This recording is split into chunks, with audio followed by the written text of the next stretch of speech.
This movie is a crime drama set in 1990, written and directed by John Lee Hancock. The story follows two detectives, Joe Deacon, played by Denzel Washington, who is a seasoned detective, and Jim Baxter, played by Rami Malek, who is a rising star on the force. They work together and scour the streets of Los Angeles in search of a serial killer. This movie is trying so hard to be something grandiose, and instead ended up as a predictable slog. For a screenplay that's been making the rounds for 3 decades, it lacks both nuance and personality, as it executes its dark tone so poorly that it comes across as juvenile. It emphasizes disturbing graphic imagery of lifeless women, while everyone who interacts with each other speaks through weak and awkward dialogue. The story tries too hard to take pieces from David Fincher and Villeneuve in terms of delivering a dark tone, but it never finds its footing, for it's too safe to be anything violent despite its disturbing imagery of mutilated dead women. What could have been an interesting film turns out to be nothing more than a lackluster rip-off of other movies like Seven. At times there are sparklers of something more, but this movie is restrained by its police procedural talk, an overlong runtime, and plotting that never delivers.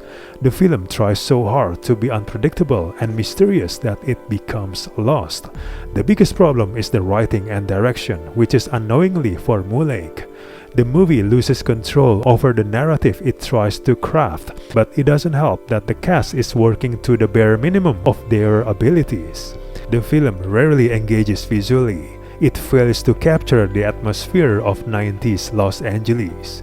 The first 2 acts of the film are standard detective fare. A body is discovered and these 2 unlikely partners are gonna team up to solve it. Denzel Washington tries his best to elevate a mediocre script, yet still finds himself dead in the water, while Malek gives an off-putting performance that often flounders. It is the 3rd act, though, in which the movie completely ruins itself. The twists and turns are unrevelatory, building up to an ending that is eye-rolling and obvious. It tries to keep the mystery ambiguous and keep one guessing, yet in its attempts to be mysterious, its story tropes hang out like a sore thumb. Keeping your eyes open until the end of the film is not even worth it, because that finale is borderline angering for many reasons.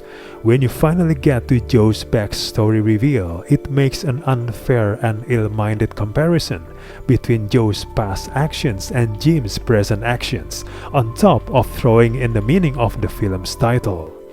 It's cringe on top of cringe, and by the end, it's simply unsatisfying. Overall, this movie is just straight up dull, as it delivers its underdeveloped narrative in the most lifeless way imaginable.